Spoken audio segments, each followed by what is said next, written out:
नमस्कार, आपका स्वागत है इस खास पेशकश में। और आपको बता दें कि इस समय की एक बड़ी ब्रेकिंग न्यूज़ जो आ रही है वो दिल्ली सरकार के अधिकारियों की नियुक्ति और उनके ट्रांसफ़र को लेकर है।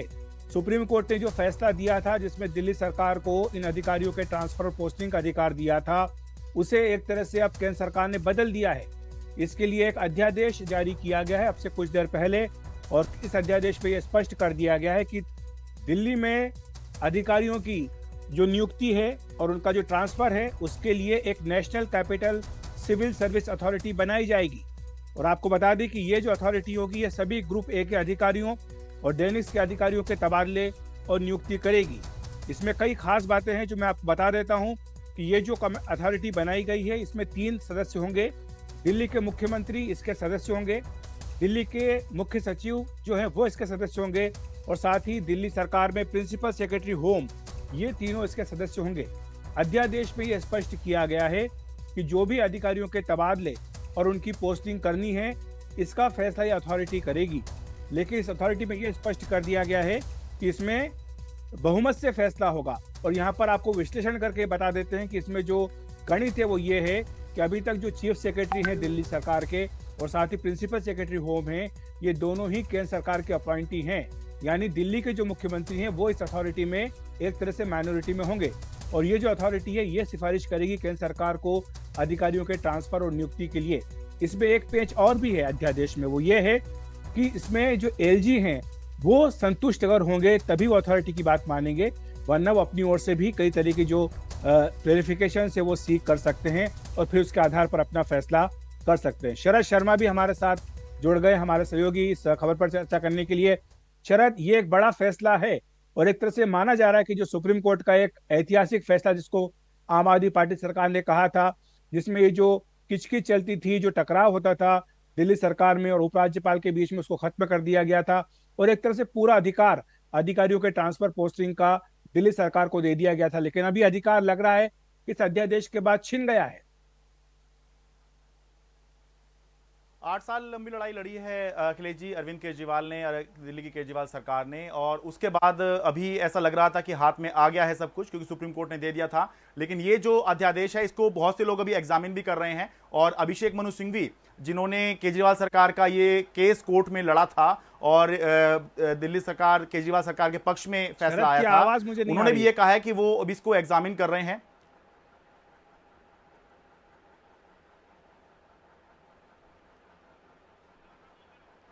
तो अभिषेक मनु सिंघवी ने भी ये कहा है कि वो इसको एग्जामिन कर रहे हैं। लेकिन पहली नजर में देखने पे ये पता लग रहा है कि इसमें मुख्यमंत्री जो हैं, पॉलिटिकल एग्जीक्यूटिव जो है वो अल्पमत में होंगे और जो ब्यूरोक्रेसी है वो बहुमत में होगी। इसमें यह कहा गया है कि मुख्यमंत्री ये जो अथॉरिटी बनेगी इसके अध्यक्ष होंगे, लेकिन चीफ सेक्रेटरी और होम सेक्रेटरी जो हैं इसके सदस्य होंगे। ये जो दोनों अधिकारी हैं, चीफ सेक्रेटरी हो चाहे होम सेक्रेटरी हो, ये उन अधिकारियों में से होते हैं जो केंद्र ही नियुक्त करता है। अभी भी आप देखिए कि मुख्य सचिव की नियुक्ति जो है, मुख्य सचिव को हटाने के लिए जो प्रस्ताव है या जो सहमति है वो दिल्ली सरकार ने केंद्र सरकार से एलजी के जरिए मांगी हुई है, लेकिन वो जो है अभी मिली नहीं है। इसका मतलब, क्योंकि अभी ये आज से ही लागू हो गया है, 19 तारीख की इस पे डेट डली हुई है, तो इसका मतलब मुख्य सचिव भी जो है अब नहीं बदले जाएंगे और मुख्यमंत्री जो है इसमें अल्पमत में होंगे। और यह कहा गया कि बहुमत का फैसला मान्य होगा। तो अगर चीफ सेक्रेटरी, होम सेक्रेटरी जो हैं जो वो फैसला करेंगे वही मान्य होगा। और इसके अलावा भी जैसा कि आपने अभी कहा कि एलजी जो हैं उनकी भी इसमें सेर रखी गई है कि वो भी आगे अगर इसमें कुछ सुझाव देते हैं तो उनका जो सुझाव है वो मान्य होगा। तो पहली नजर में जो दिखाई दे रहा है वो ये है कि अरविंद केजरीवाल के हाथ से काफी हद तक जो है जो सर्विसेज डिपार्टमेंट है वो चला गया है। वो अब सुझाव तो दे सकते हैं, कोशिश जरूर कर सकते हैं कि अपने पसंदीदा अधिकारी को कहीं तैनात करवाने के लिए मामला अथॉरिटी में लेकर जाएं और कोशिश करें कि बाकी दोनों जो सदस्य हैं उनसे बात करें कि हम इसको तैनात करना चाहते हैं, मिलजुल के कुछ काम हो जाए। लेकिन जो होल सोल अथॉरिटी होती है किसी सरकार के पास में, वो अब अरविंद केजरीवाल के पास में नहीं होगी। और ये बहुत इंपॉर्टेंट इस संदर्भ में भी है कि जो डेमोक्रेसी होती है उसमें जो पॉलिटिकल एग्जीक्यूटिव है उसकी पावर सुप्रीम इसलिए होती है क्योंकि वो जनता द्वारा चुन के आता है। लेकिन इसमें जो है जो ज्यादा से होगा, ज्यादा चलेगी, वो अधिकारियों की होगी। अखिलेश जी। बिल्कुल शरद, और यही बात जो आप कह रहे हैं, यही बात सुप्रीम कोर्ट ने भी अपने इस फैसले में कही थी और कहा था कि जो दिल्ली विधानसभा चुनकर आई, जनता के द्वारा चुनकर के आई है और उसी के द्वारा सरकार को बनाया गया है, तो इसलिए इसी के पास अधिकार होने चाहिए। लेकिन इस अध्यादेश में यह स्पष्ट किया गया है कि दिल्ली की जो राजधानी है, इसकी जो स्थिति है वो थोड़ी अलग है बाकी राज्यों के से। और आपको बता दें शरद कि आज दोपहर में भी दिल्ली के मुख्यमंत्री अरविंद केजरीवाल, उन्होंने ये आशंका व्यक्त की थी कि जो अधिकार दिल्ली सरकार को दिया गया है, जो सर्विस डिपार्टमेंट उनको दिया गया है, उसमें कटौती करने के लिए केंद्र सरकार अध्यादेश ला सकती है। और वैसा ही हुआ है। और अब सुन लेते हैं कि केजरीवाल ने दोपहर में क्या कहा था। बहुत ज़बरदस्त चारों तरफ बात फैली हुई है। आप पत्रकारों से ही सुनने को मिल रहा है कि क्या केंद्र सरकार सुप्रीम कोर्ट के आदेश को ख़त्म करने के लिए या पलटने के लिए कोई ऑर्डिनेंस लेके आ रही है, अध्यादेश लेके आ रही है, ऐसा सुनने को मिल रहा है। मैं उम्मीद करता हूं कि ये सारी कोरी झूठी अफवाहें हैं और इनमें मैं उम्मीद करता हूं कि इनमें कोई सत्य नहीं है, क्योंकि अगर ऐसा करते हैं तो ये दिल्ली के लोगों के लिए, देश के लोगों के लिए बहुत बड़ा धोखा होगा।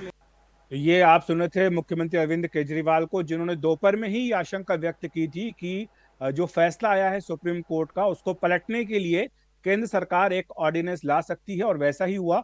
अब से कुछ देर पहले यह अध्यादेश जारी कर दिया गया है। लेकिन इसमें कुछ बातें जो समझना जरूरी है। पहली बात तो यह है कि जो अध्यादेश आया है, इसको आप जानते हैं कि संसद के दोनों सदनों की मंजूरी मिलना जरूरी है। और अभी इस चुनावी साल में जो देश में माहौल है, उसमें विपक्षी पार्टियां एक के बाद एक मुद्दों को लेकर एकजुट होती जा रही हैं। और खासतौर से कर्नाटक में जिस तरह से कांग्रेस पार्टी की जीत हुई है, उसके बाद विपक्षी पार्टियों के हौसले काफी बुलंद हैं। लगातार विपक्षी एकता की बात भी चल रही है। और आपको बता दें कि राज्यसभा जो कि ऊपरी सदन है, वहां पर सरकार को बहुमत नहीं है। हालांकि वो अपने सहयोगियों के साथ, कुछ अन्य न्यूट्रल पार्टियों के साथ मिला करके कई कंट्रोवर्शियल बिल्स को पारित करवा चुकी है। लेकिन ये एक ऐसा मुद्दा है जो फेडरलिज्म का एक इशू बन सकता है। और अपर हाउस, जैसा कि हम सब जानते हैं कि राज्यों का सदन है, और इसलिए वहां पर ये सरकार को अध्यादेश पारित कराने में दिक्कत आ सकती है। और यही एक बड़ा कारण रहा है कि पिछले 9 वर्षों में शरद, मोदी सरकार ने जो है अध्यादेश का रूट जो होता है वो बहुत ही कम लिया है, क्योंकि वो उन्हें पता है कि उनका बहुमत जो है वो राज्यसभा में नहीं है। तो ये तमाम कारण है। और अभी इस वक्त की ये बड़ी खबर जो आपको बता दें कि केंद्र सरकार की ओर से अध्यादेश जारी कर दिया गया है। दिल्ली सरकार में जो अधिकारियों की नियुक्ति और उनके ट्रांसफर का मामला था, उसको लेकर के ये अध्यादेश आया है और उसमें एक अथॉरिटी बनाने का फैसला किया गया है। और शरद, ये जो बात मैं कह रहा था कि मुश्किल होगा, सरकार के लिए दिक्कत आ सकती है, क्योंकि अध्यादेश को आपको दोनों ही सदनों से पारित कराना होता है। हालांकि विपक्षी एकता की जहां तक बात है, हमने देखा है कि कर्नाटक में जो मंत्री परिषद का हो रहा है शपथ ग्रहण समारोह, वहां पर अरविंद केजरीवाल और भगवंत मान को नहीं बुलाया गया। लेकिन फिर भी ये एक ऐसा मुद्दा है। अभी हम प्रियंका चतुर्वेदी का ट्वीट देख रहे हैं, शिवसेना की नेता, वो भी कह रही हैं कि क्या अब महाराष्ट्र में जो फैसला आया सुप्रीम कोर्ट का, उसको बदलने के लिए भी क्या वहां पर अध्यादेश लाया जाएगा। तो ये एक ऐसा मुद्दा है जिसमें तमाम विपक्षी पार्टियां एक हो सकती हैं। बिल्कुल, इस पे चर्चा भी होगी और अब आम आदमी पार्टी के पास में ये करने के अलावा और कोई शायद चारा भी नहीं होगा। बेशक वो कोर्ट जरूर जा सकते हैं और इस अध्यादेश को चुनौती जरूर दे सकते हैं, लेकिन फिर वही बात है कि कोर्ट का जो है अपना एक तरीका होता है, अपना समय जो है कोर्ट लेती है। और अभिषेक मनु सिंघवी, जैसा मैंने कहा कि वो भी ये कह रहे हैं कि इसको वो पूरा एग्जामिन करेंगे। साथ में वो ये भी कह रहे हैं कि पार्लियामेंट एज अ होल, कि पूरी संसद किस तरह से इसको पास करेगी, ये भी देखना होगा। लेकिन बात सारी वहीं पे आ जाती है कि सरकार के पास लोकसभा में नंबर्स हैं और अगर सरकार थोड़ी कोशिश करे तो इससे पहले भी जब 2021 में हमने देखा था कि संशोधन लाई थी सरकार, और उस संशोधन के बाद से ही काफ़ी सारी समस्याएं जो हैं दिल्ली सरकार ने शिकायत करनी शुरू करी कि हुई। जैसे कि सुप्रीम कोर्ट ने 2018 में कह दिया था कि उपराज्यपाल के पास जो है आपको मंजूरी लेने की कोई ज़रूरत नहीं है, केवल आप इंटीमेट कर दीजिए, उतना काफ़ी है। लेकिन 2021 का जो संशोधन केंद्र सरकार ने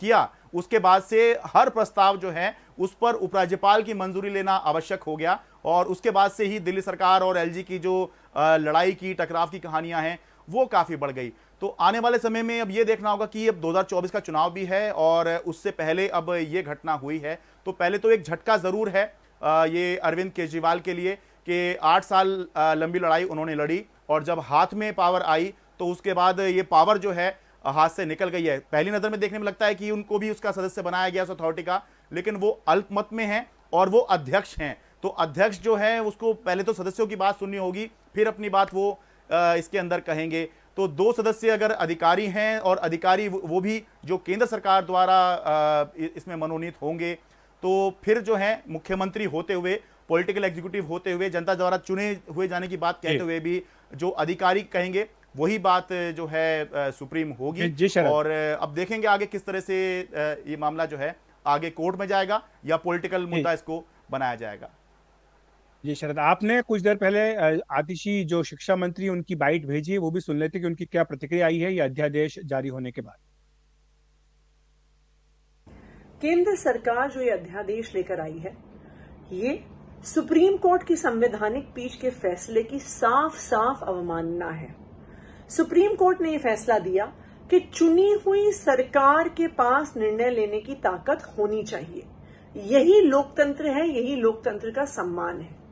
लेकिन आज जो अध्यादेश केंद्र सरकार लेकर आई है, वो उस हार के डर से, अरविंद केजरीवाल जी की सरकार को पावर देने के डर से वो ये अध्यादेश लेकर आई है। उन्होंने कहा है कि अरविंद केजरीवाल को दिल्ली की जनता ने चुन के भेजा हो, अरविंद केजरीवाल को दिल्ली की जनता ने 90% से ज्यादा सीटें दी हों, लेकिन अरविंद केजरीवाल दिल्ली नहीं चलाएंगे, केंद्र सरकार दिल्ली चलाएगी।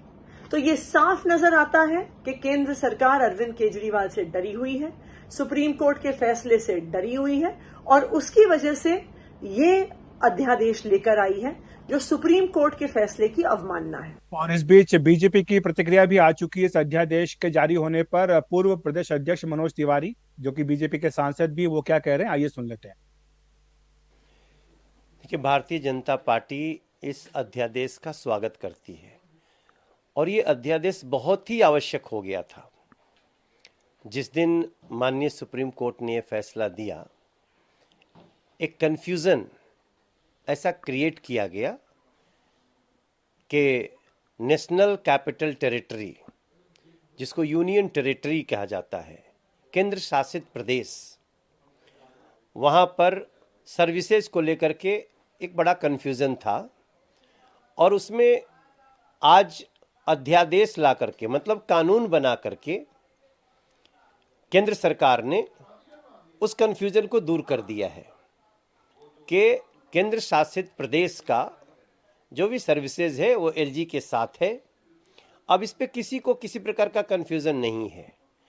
पूरे देश की एक चुनी हुई डेमोक्रेटिक सरकार का राष्ट्रीय राजधानी क्षेत्र, अगर वहाँ इस प्रकार का कंफ्यूजन होता है तो उसको दूर करना आवश्यक है, जो आज केंद्र सरकार ने कर दी।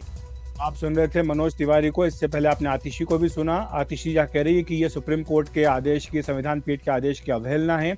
वहीं मनोज तिवारी फैसले का स्वागत कर रहे हैं। वो कह रहे हैं कि जो दिल्ली एक जिस तरह का उसका कैरेक्टर राजधानी का, उस लिहाज से जरूरी था कि यहाँ पर इस तरह की व्यवस्था की जाए। तो ये दोनों पक्ष अपनी अपनी ओर से बात कर रहे हैं, लेकिन जाहिर सी बात है कि लड़ाई जो है अभी थमने वाली नहीं है और आगे भी चलती रहेगी। फिलहाल हम एक ब्रेक ले रहे हैं। ब्रेक के बाद इस खबर पर हम बने रहेंगे।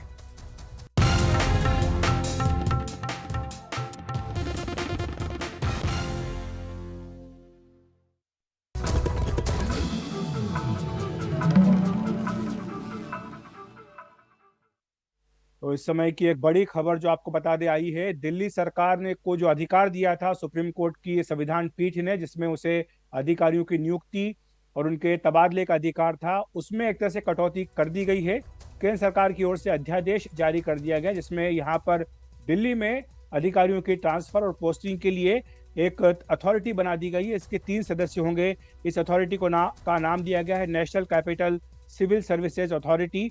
इसमें मुख्यमंत्री दिल्ली सरकार, मुख्य सचिव दिल्ली सरकार और प्रिंसिपल सेक्रेटरी होम दिल्ली सरकार होंगे। इसमें दिलचस्प बात यह है कि ये जो अथॉरिटी है ये बहुमत से फैसला करेगी। और यहाँ पर यह बताना जरूरी है कि जो मुख्य सचिव हैं और प्रिंसिपल सेक्रेटरी होम जो कि इस अथॉरिटी के सदस्य हैं, वो केंद्र सरकार की ओर से नियुक्त किए गए हैं। केजरीवाल की सरकार उनको अभी तक हटा नहीं पाई थी, इसलिए जाहिर सी बात है कि आप समझ सकते हैं कि मुख्यमंत्री जो हैं वो अल्पमत में होंगे। और जो अध्यादेश जारी करने का फैसला किया है, इस पर दिल्ली प्रदेश बीजेपी अध्यक्ष वीरेंद्र सचदेवा क्या कह रहे हैं, आइए सुन लेते हैं। दिल्ली देश की राजधानी है और देश की राजधानी होने के साथ साथ दिल्ली में घटने वाली हर घटना भारत के साथ साथ पूरे विश्व पर असर डालती है। और जिस तरह से दिल्ली की स्थानीय सरकार अरविंद केजरीवाल ने प्रशासकीय गरिमा को जो क्षति पहुंचाई है और जिस तरह का आचरण किया है, उससे दिल्ली ही नहीं पूरे भारत की छवि पर असर पड़ता है। और मैं इस फैसले का स्वागत करता हूँ, क्योंकि दिल्ली में घटने वाली हर घटना का असर, दिल्ली में पूरे विश्व के राजदूत रहते हैं, सुप्रीम कोर्ट यहाँ है, राष्ट्रपति यहाँ है, पार्लियामेंट यहाँ है, हर घटना का असर पूरे विश्व पर पड़ता है। इसलिए ज़रूरी था कि दिल्ली की प्रशासनिक व्यवस्था। तो इस खबर पर चर्चा करने के लिए हमारे सहयोगी शरद शर्मा भी हमारे साथ जुड़े हुए हैं। शरद, जब ये फैसला आया था सुप्रीम कोर्ट की संविधान पीठ का, हम और आप चर्चा कर रहे थे, आपसे ये सवाल भी हमने पूछा था कि आखिर केजरीवाल सरकार इतनी जल्दबाजी में क्यों है, हड़बड़ी में क्यों है, क्यों सेवा विभाग के सचिव को तुरंत तबादला करना चाहते हैं। लेकिन अब शायद समझ में आ रहा है कि वो हड़बड़ी में इसलिए थे क्योंकि उन्हें लग रहा था कि अपने हिसाब से कर लो, क्योंकि पता नहीं कल क्या कदम उठाया जाए। लेकिन फिर भी एक सवाल ये बनता है शरद, कि क्यों ऐसा हुआ कि जो चीफ सेक्रेटरी हैं या फिर प्रिंसिपल सेक्रेटरी होम है, जो कि केंद्र सरकार की ओर से नियुक्त किए गए, उनको नहीं हटा पाई है केजरीवाल सरकार, और अब उन दोनों के जिम्मे आ जाएगा, एक तरह से मेजोरिटी उनके हाथ में आ जाएगी इस अथॉरिटी में। देखिए, नियम कानून ये कहते हैं कि बाकी सब अधिकारी तो दिल्ली सरकार अपने स्तर पर कर लेती है और उपराज्यपाल से मंजूरी लेके कर लेगी। मंजूरी मतलब उनसे फाइल पे साइन करा के। लेकिन कुछ अधिकारी ऐसे होते हैं, 4 अधिकारी ऐसे हैं जिनकी ट्रांसफर पोस्टिंग, यानी उनको अगर उनके पद से हटाना है, दूसरे को नियुक्त करना है, तो एलजी के जरिए केंद्र सरकार को उसके लिए जो है सहमति मांगनी पड़ती है। ये 4 अधिकारी कौन से हैं? चीफ सेक्रेटरी, होम सेक्रेटरी, और एक दिल्ली के पुलिस कमिश्नर, और लैंड और बिल्डिंग के जो सेक्रेटरी होते हैं, क्योंकि दिल्ली में लैंड चुनी हुई सरकार के पास में नहीं है, तो ये 4 अधिकारी होते हैं। तो चीफ सेक्रेटरी को हटाने के लिए कल ही उपराज्यपाल को प्रस्ताव भेज दिया था कि वो केंद्र सरकार को भेज दें और सहमति उनसे ले लें। लेकिन उससे पहले ही, इससे पहले कि ये सहमति आती, ये जो है ऑर्डिनेंस लागू हो गया। एक बताने वाली बात ये जरूर है कि आज जिसको लेकर आम आदमी पार्टी के दिल्ली सरकार के मंत्रियों ने उपराज्यपाल सचिवालय के बाहर धरना दिया, वो जो ट्रांसफर है, पोस्टिंग है, वो तो हो गई, यानी कि सर्विस सेक्रेटरी जो है वो तो बदल दिए गए और जो आशीष मौर्य थे उनकी जगह पर AK सिंह आ गए हैं। लेकिन अब इसका कोई बहुत ज्यादा मतलब नहीं बचता है, क्योंकि अब अथॉरिटी जो है वो बन गई है। आज से ही 19 मई से ही ये जो ऑर्डिनेंस है ये लागू हो गया है। और अब फिर से जो है अगर कोई इसमें ट्रांसफर पोस्टिंग करनी है, क्योंकि अभी तो ट्रांसफर पोस्टिंग सिर्फ एक हुई है, वो भी 11 तारीख का आदेश था, वो अब जाके 19 को अप्रूव हुआ है। लेकिन अब ट्रांसफर पोस्टिंग करनी है तो इस अथॉरिटी में जाना होगा, और इस अथॉरिटी में जो बहुमत है वो अधिकारियों का है। अधिकारी केंद्र द्वारा जो है यहाँ पर नियुक्त किए गए हैं, तो ऐसे में मुख्यमंत्री जो हैं वो अल्पमत में होंगे, और जो अधिकारी कहेंगे, मान लीजिए 3 लोग हैं अथॉरिटी में, 2 अधिकारी हैं, दोनों जो हैं जिसको कहेंगे वो जो है नियुक्त हो जाएगा। तो ऐसे में 8 साल की लंबी लड़ाई के बाद जो अधिकार ट्रांसफर पोस्टिंग का, अधिकारियों की ट्रांसफर पोस्टिंग का जो अधिकार मुख्यमंत्री ने हासिल किया था, वो इस ऑर्डिनेंस के लागू होने से उनके हाथ से पूरी तरह नहीं, थोड़ी से तो उनकी रहेगी, लेकिन उसमें काफी कटौती हो गई है। और जो होल एंड सोल एक सरकार का अधिकार होता है, वो अधिकार जो है अरविंद केजरीवाल के हाथ से इस अध्यादेश के आने के बाद से निकल गया है। निश्चित तौर पर। और अभी देखना होगा कि जो मौर्य जिनका कि तबादला हुआ है, क्या वो वापसी कर लेते हैं, क्योंकि अथॉरिटी के सामने भी हो सकता है कि ये मामला आए। कई सारी चीजें हैं। और आज की जो आम आदमी पार्टी की ओर से कहा जा रहा है कि आज का जो अध्यादेश आया, इसको चुनौती भी दी जा सकती है सुप्रीम कोर्ट में। लेकिन यहाँ पर दर्शकों को बता दें कि सोमवार से सुप्रीम कोर्ट की जो गर्मी की छुट्टियां हैं वो शुरू हो जाएंगी, और वहाँ पर जो है केवल वैकेशन बेंच जो है वो काम करेगी। तो ऐसे में ये भी देखने की बात होगी कि इस पर आगे जो कानूनी लड़ाई है वो क्या रुख अख्तियार करती है। इस खबर पर हम लगातार बने हुए हैं, लेकिन फिलहाल वक्त एक ब्रेक।